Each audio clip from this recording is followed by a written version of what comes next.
Panginoon, yung sambayanan, nagdiriwang at nagpupuri sa isang diwa't himig, isang pagdakila, atas ng pag-ibig mo'y diringgin. Sa isang diwa't himig, isang pagdakila, atas ng pag-ibig mo'y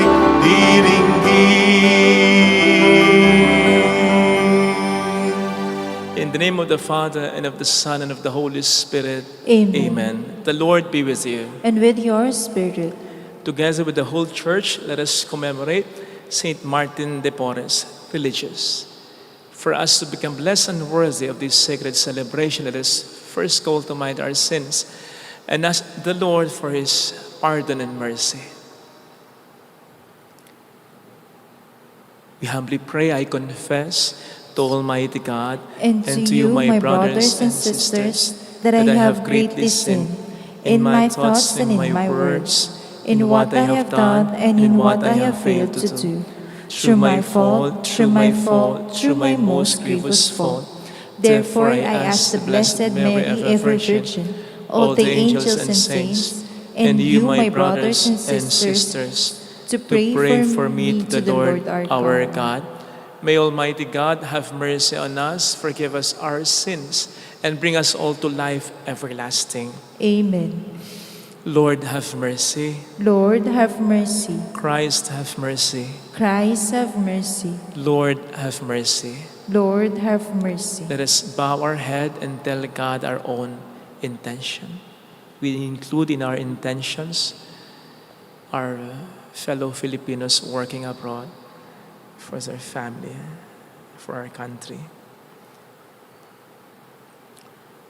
Let us pray, O God, who led Saint Martin de Porres by the path of humility to heavenly glory.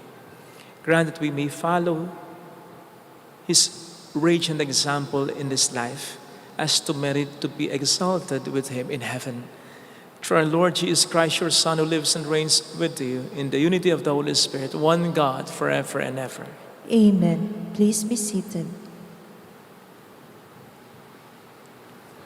A reading from the letter of St. Paul to the Romans.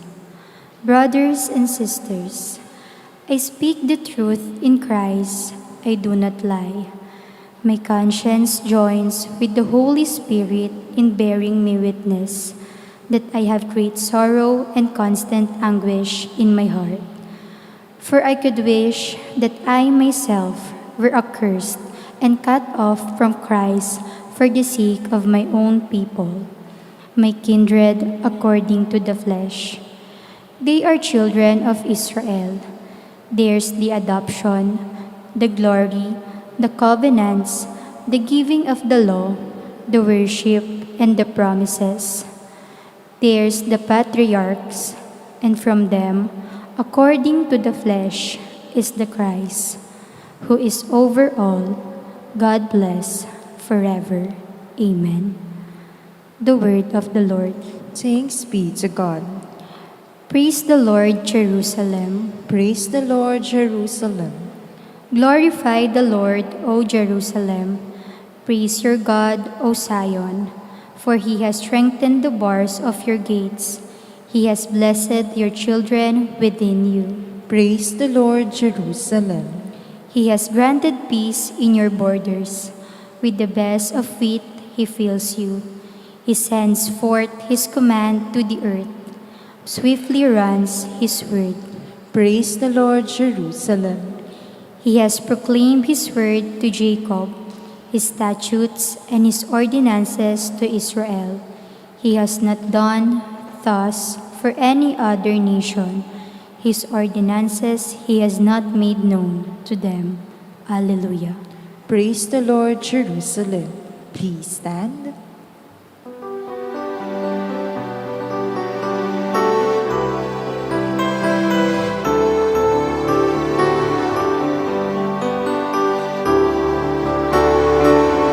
Alleluia, Alleluia, Alleluia,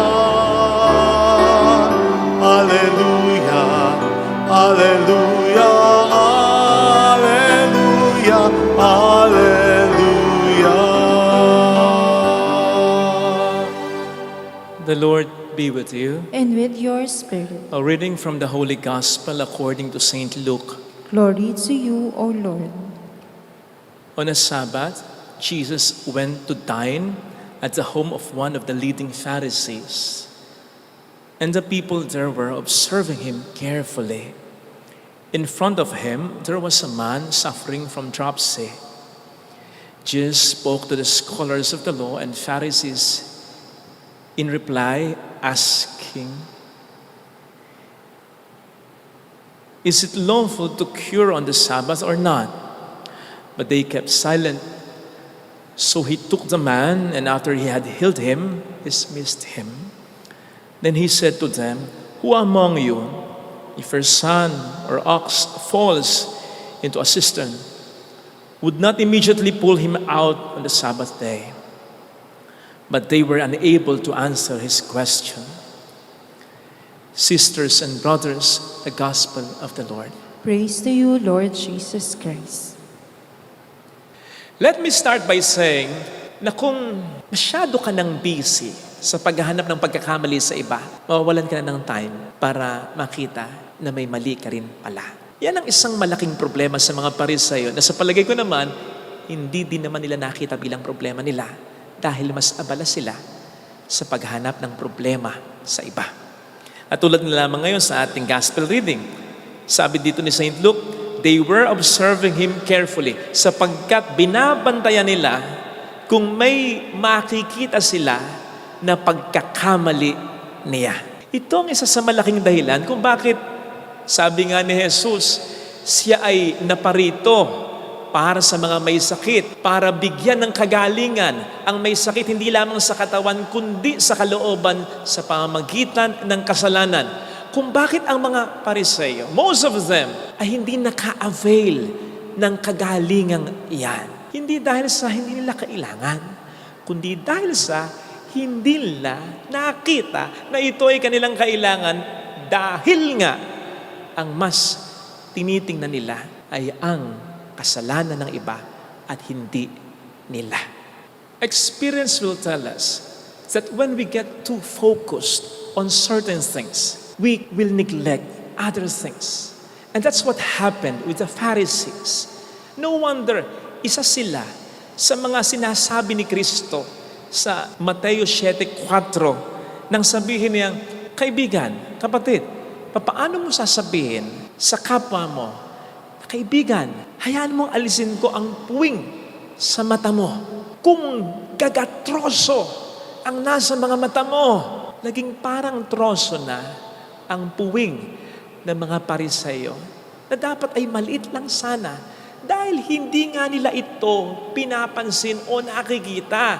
Kaya in the course of time, using this analogy kumapal na, nagkapatong-patong na, lumala na, parang naging troso na. At sigurado ko naman na ang pinakahuli na gusto mong maranasan ay ang tanggalan ka ng puwing ng isang taong mas matindi ang puwing kesa iyo. Dahil siguradong masasaktan ka lang nito. This will explain why napakasakit o hirap tanggapin ng criticism o sabihin man nilang pagtatama na lang ng mga tao hindi nakikita ang kanilang mga kasalanan. Indeed, lahat naman tayo makasalanan. Wala namang perpektong tao. Pero diba, iba yung dating ng pagtatama, correction, or fault-finding ng isang taong ang nakikita lamang ay ang mali ng iba at hindi ang mali niya. Tingnan po ninyo yung katakot-takot na interview hinggil sa mga tao tungkol sa nangyayari ngayon sa Gaza. Kapag ang ini-interview ay pro pro-Israel. Manggagalaiti ang mga pro-Palestinians. Kasi sa interview, yung pro-Israel, hindi naman sasabihin, lalong hindi aaminin, yung mga naging pagkakamali at pagkukulang din naman nila. At tulad na lamang nung unti-unti nilang pag-occupy ng mga lupa na dapat sana ay para sa mga Palestinians according to international law. On the other hand, kapag ang interview naman ay pro-Palestinian, manggagalaiti naman ang mga pro-Israel sapagkat sa interview, sa nakita ko sa interview ng mga pro-Palestinians, hindi naman din nila sasabihin, aaminin ang mga naging pagkakamali at pagkukulang din nila. In fact, yung nangyari sa Israel, itong nakaraang buwan, yung basic na pagkundina lang sa Hamas, hindi magawa ng mga ini-interviewing pro-Palestinians. Imagine that. At ganun talaga ang nangyayari. Kapag ang focus lang natin ay ang pagkakamali, pagkukulang ng iba, ma-overlook natin, makakalimutan natin, at baka nga kalimutan talaga natin na may mali at pagkukulang din sa atin. Naalala ko tuloy yung kwento ng mag-asawang may edad na. Si Mr. kasi ay nagpunta sa doktor. Tang sabi niya, Dok, tulungan mo nga ako. Kasi pansin ko sa misis ko, madalas din ako pinapansin kapag nagsasalita ako. I think something is wrong with her. Sumagot ang doktor, baka mahina lang tenga. Sumagot siya, oo nga anong gagawin ko? Sumagot yung doktor, ganito, pag-uwi mo ng bahay, tanungin mo siya, pero dapat may distansya. At dapat yung boses mo, normal tone lang. Ayos lang. Tingnan mo kung magre-react siya o sasagot siya. Pag hindi, humakbang ka palapit sa kanya. Tanungin mo uli. Pag wala uling reaksyon, humakbang ka uli palapit sa kanya. Tanungin mo uli. Pag hindi uli sumagot, humakbang ka uli palapit sa kanya. Tanungin mo uli siya hanggang sa marinig niya. Doon mo mag-gauge kung okay pa ba ang pandinig niya. Good idea, sabi ni Mr. Umuwi si Mr. at ganun nga ang ginawa niya. Sakto naman na naabutan niya ang kanyang misis sa kitchen. Nakatalikod sa kanya, may hinihiwang mga ricados na uulamin nila. So, mula sa di kalayuan, tanong siya, anong ulam natin? Pero si misis, tuloy lang sa paghiwa ng mga ricados ng pagkain. So, humakbang siya ng dalawa. Nagtanong uli, normal tone ng boses, anong ulam natin? Hindi na naman sumagot si Mrs. Humakbang siya uli ng dalawa. Tanong uli siya, anong ulam natin? Hindi na naman sumagot si Mrs. Sa pang-apat na pagkakataon, lumapit na talaga siya. At sa tenga ng kanyang asawa, sinabi na, anong ulam natin? Nagulat siya, humarap sa kanya yung Mrs. niya. Ala niya, sasaksakin siya. At ang sabi, 4 na beses ko nang sinasabi, tinola, tinola, tinola, tinola. Pingikat na talaga. Siya pala ang bingi, hindi ang misis niya. Huwag po sana tayong umabot sa ganito, na mapahiya tayo. Dahil ang buong akala natin, nasa iba ang mali. Nasa sa atin na pala.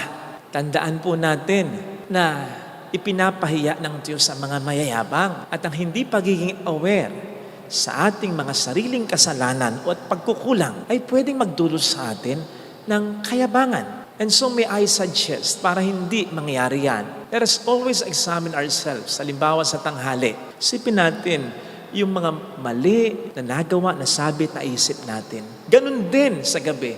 Bago tayo matulog, isipin natin ano ba ang mga mali na nagawa, nasabi, at naisip natin. I suggest 2 beses at least sa tanghali para yung half day na yon ang maiisip natin. And then, sa gabi, bago tayo matulog, para yung isa pang kalahating araw. Kasi mahirap alalahanin yung lahat ng nangyari kapag sa gabi na at bago na tayo matulog. Mas magandang at least 2 beses. Sipin natin yung mga maling nasabi, naisip at nagawa natin, and let us be sorry for it. That will keep ourselves always checked and grounded. In addition to this, sana mag-authorize din tayo ng at least isang tao na pwedeng magsabi din sa atin ng mali natin. Kasi kung tayo lang, pwede tayo magsinungaling sa ating sarili. And we can even justify the wrong things we are doing. Kaya maganda na aside from us, may ibang magsasabi. In my case, I've told some priest friends, sabihin niyo sa akin kung may mali kayong nakikitang ginagawa ko. Kasi Imagine, sino magsasabi sa atin? Halimbawa ako, pari pa ako. Minsan nga, nakabukas na pala yung Savior ko, wala pang magsabi sa akin. Hindi ko alam, ba't natatakot? Yun ngang ordinaryo na lang na tao, mahirap po pang masabihan. Lalo na kung may authority ka, may mas sinabik ka, may mas katayuan ka, mas maganda na mayroong authorized. In-authorize natin mismo. At tulad ng sinabi ko sa mga kaibigan ko, tulungan niyo ako na magpakabuting tao. Pag may nakikita kayong mali na ginagawa ko, sabihin niyo, dapat at least kahit isang tao may ganun din sa buhay po ninyo.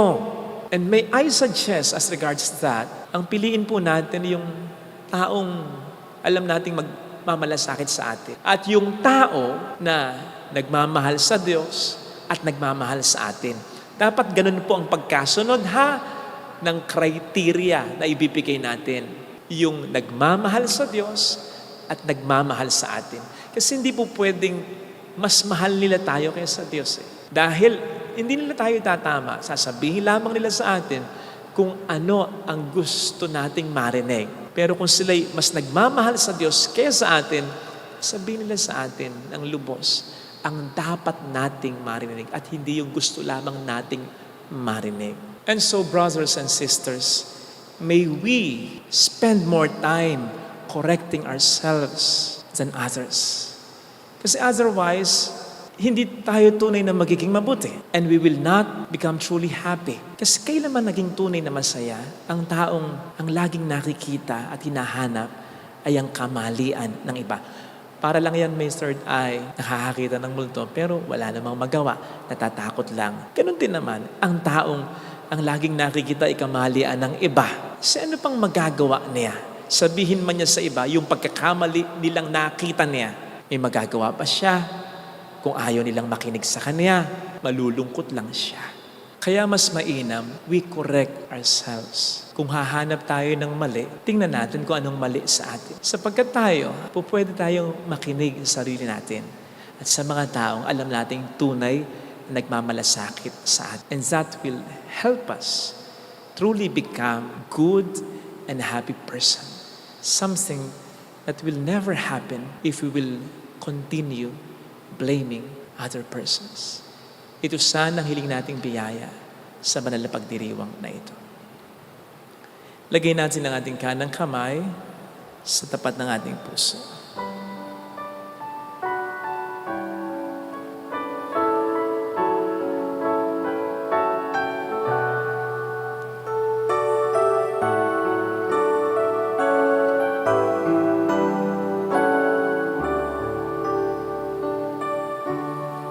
Alam kong may magagawa Ang Diyos.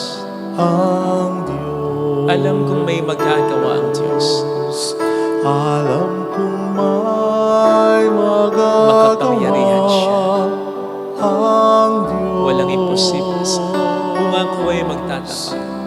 Kung ako'y magtatapat Sa Kanya ay maglilingkod. sa Kanya'y maglilingkod. Alam kong may magagawa ang Diyos. May magagawa ang Diyos. Alam kong di ringin ng Diyos ang sampo. Alam kong di Sapagkat mahal niya. ringgit ang Diyos ang samo ko. Alam kong di ringin ng Diyos ang sampo. Alam kong di ringgit ang Diyos Sapagkat anak niya. ang samo ko. Kung ako'y magtatapat, Kung ako'y magtatapat sa Kaniya'y maglilingkod. Sa Kanya'y maglilingkod. Alam kong di ringin ng Diyos ang sampo. Diringgin ang Diyos. Bigyan natin ang ating mga mata, Panginoon. Tulungan mo makapagbago ang mga taong pinagdarasal kong magbago. Sana ma-realize niya na wala naman din akong ibang ninanais kundi ang kabutihan niya. Sino pa bang magmamalasakit sa Kanya kundi kami na kaibigan niya, kami na Kaniyang pamilya. Pero habang hindi pa nangyayari yon, Panginoon, ang Kanyang pagbabago, tulungan mo ko na ako ay mabago.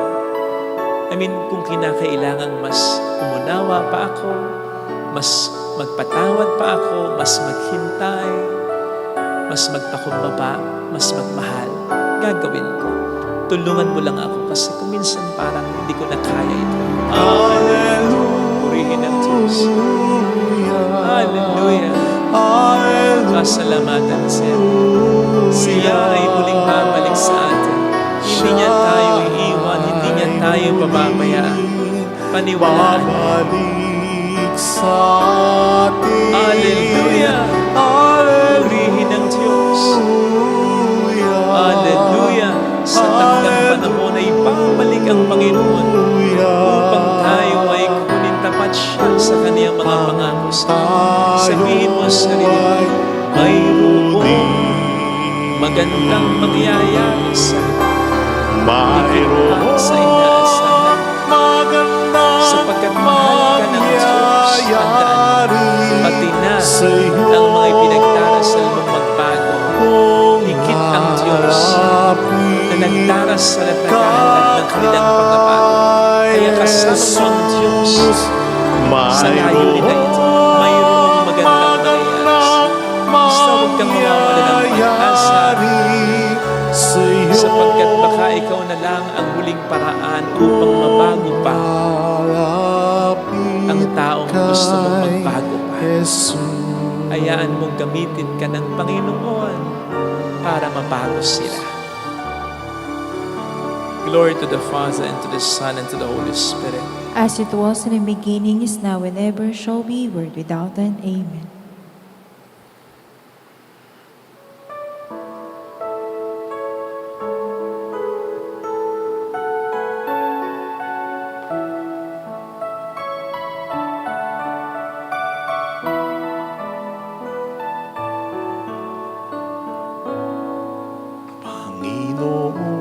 Panginoon, nawa ay tanggapin sa iyong mga kamay itong paghain sa iyong kapurihan at dakilang kabanalan. Handog ng iyong sambayanan banal. Panginoon, nawa ay tanggapin sa iyong mga kamay itong paghain sa iyong kapurihan at dakilang kabanalan. Handog ng iyong sambayanang banal. Pray, my sisters and my brothers, that our sacrifice may become acceptable to God, the loving Father. May the Lord accept the sacrifice at your hands for the praise and glory of His name, for our good and the good of all His holy church. Merciful God, who were pleased to create in Saint Martin de Porres a new man in your image, as the old having passed away, graciously grant, we pray, that renewed like him, we may offer you the acceptable sacrifice of conciliation. Through Christ our Lord. Amen. The Lord be with you. And with your spirit, Lift up your hearts. we lift them up to the Let Lord. us give thanks to the Lord our God. It is right and just. It is truly right and just, our duty and our salvation, always and everywhere to give you thanks, Lord, Holy Father, Almighty and eternal God, for in the saints who consecrated themselves to Christ, like Saint Martin de Porres, for the sake of the kingdom of heaven, it is right to celebrate the wonders of your providence by which you call human nature back to its original holiness and bring it to experience on this earth the gifts you promise in the new world to come. And so with all the angels and saints, we praise you as without and we acclaim, Holy, Holy, holy, Lord God of hosts, heaven and earth are full of your glory. Hosanna in the highest. Blessed is he who comes in the names of the Lord. Hosanna in the highest. You are indeed holy, O Lord, the fount of all holiness. Make holy therefore these gifts, we pray, by sending down your Spirit upon them like the dew fall, so that they may become for us the body and blood of our Lord Jesus Christ. At the time he was betrayed and entered willingly into his passion, he took bread, giving thanks, broke it, gave it to his disciples, saying, "Take this, all of you, and eat of it. For it is my body which will be given up for you."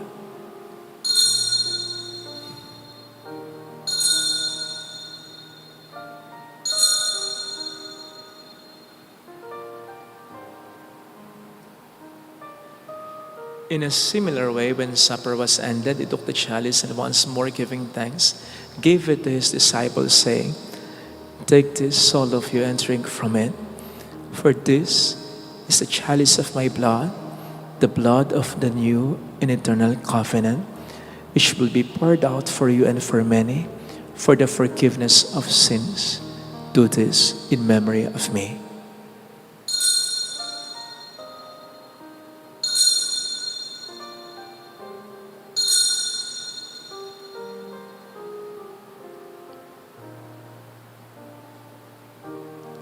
Let us proclaim the mystery of our faith. When we eat this bread and drink this cup, we proclaim your death, O Lord, until you come again. Therefore, as we celebrate the memorial of his death and resurrection, we offer you, Lord, the bread of life and the chalice of salvation, giving thanks that you have held us worthy to be in your presence and minister to you. Humbly we pray that partaking of the body and blood of Christ, we may be gathered into one by the Holy Spirit. Remember, Lord, your church spread throughout the world and bring her to the fullness of charity. Together with Francis, our Pope, Dennis, our Bishop, and all the clergy. Remember also our brothers and sisters who have fallen asleep in the hope of the resurrection, and all who have died in your mercy. Welcome them into the light of your face. Have mercy on us all, we pray, that with the Blessed Virgin Mary, Our Lady of Lazaret, Mother of God, Saint Joseph, her spouse, all the blessed apostles and saints who have pleased you throughout the ages, we may merit to become co-heirs to eternal life and may praise and glorify you through your Son, Jesus Christ. Through him and with him and in him, O God, Almighty Father, in the unity of the Holy Spirit, all glory and honor is yours forever and ever. Amen. Gathering all our prayers and intentions, thanksgiving into one, we solemnly sing the Lord's Prayer.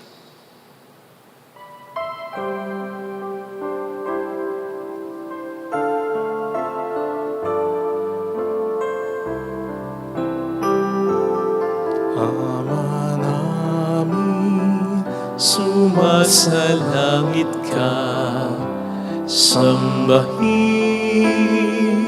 ang ngalan mo,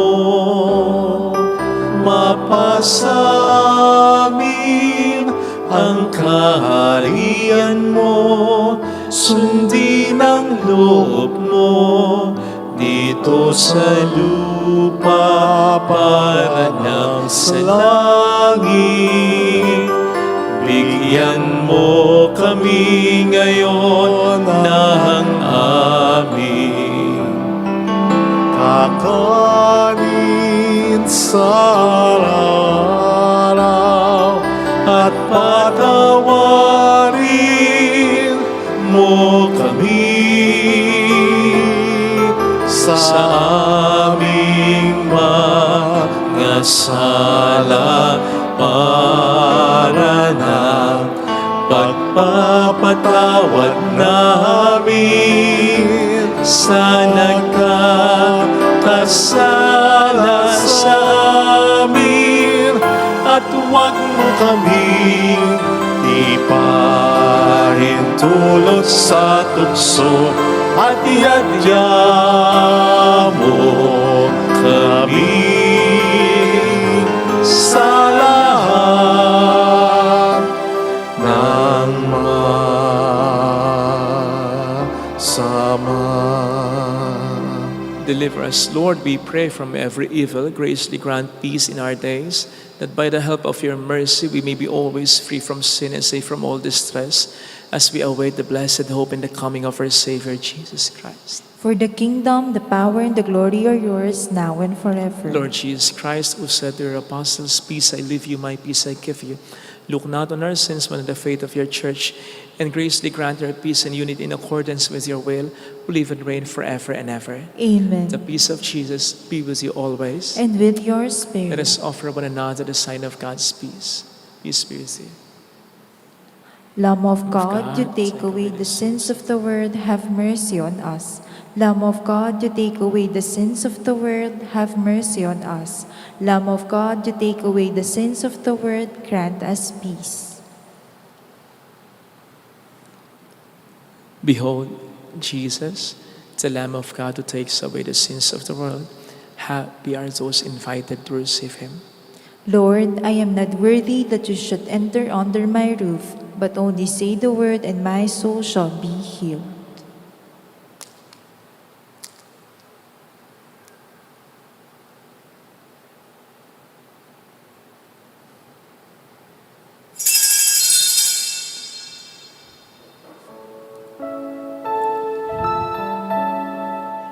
An act of spiritual communion.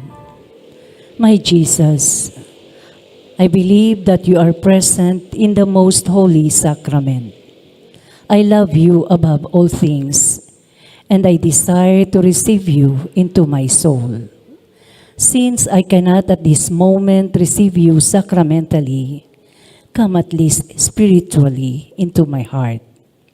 I embrace you as if you were already there and unite myself wholly to you.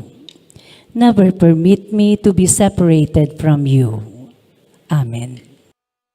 kabutihan at mga gawa mo makapangyarihan.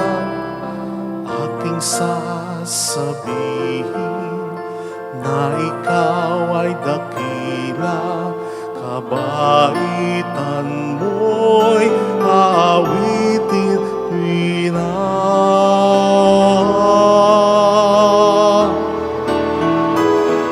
Aking iyahayag ang kadakilan ng ating Diyos. Pasasalamatan siya at pupurihin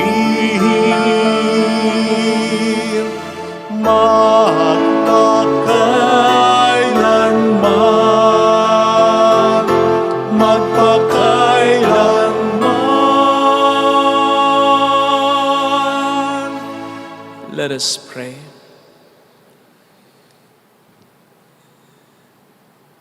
May the sacrament we have received, O Lord, in commemoration of Saint Martin de Porres, sanctify our minds and hearts that we may merit to be made sharers in the divine nature through Christ our Lord. Amen. Holy God, Holy Mighty One, Holy Immortal One. Have mercy on us and on the whole world. Holy God, Holy Mighty One, Holy Immortal One.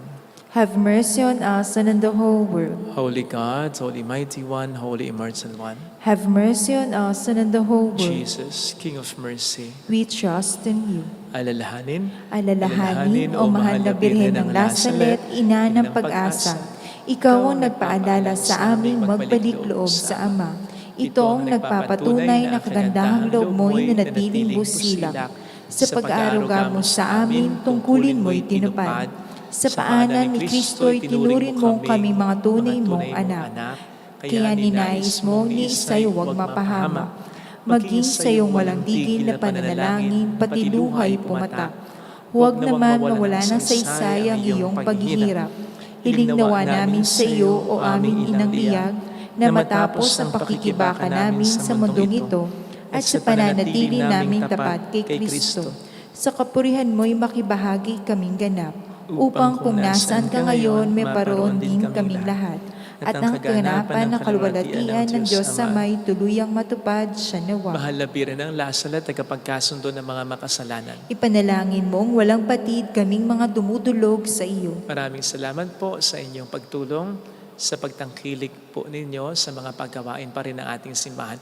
Lalo na po para sa mga kapatid natin sa ibang bayan, dito sa Pilipinas at sa ibang bansa na nagpapadala ng kanilang tulong through our GCash and bank account. Maraming salamat po. Napakalaki ng tulong po ninyo para ma-sustain ang parish, pati na ang mga pagkawain. At nakatutulong pa tayo sa iba. Thank you very much. Ang Diyos na po sana ang bahala ng gumanti sa inyong kabutihan. Alam naman din na niya ang inyong pangalan at mga pangangailangan. The Lord be with you. And with your May spirit. God bless you and our loved ones in the name of the Father and of the Son and of the Holy Spirit. Amen. The Mass has been offered. Go in the peace of Christ. Thanks be to God.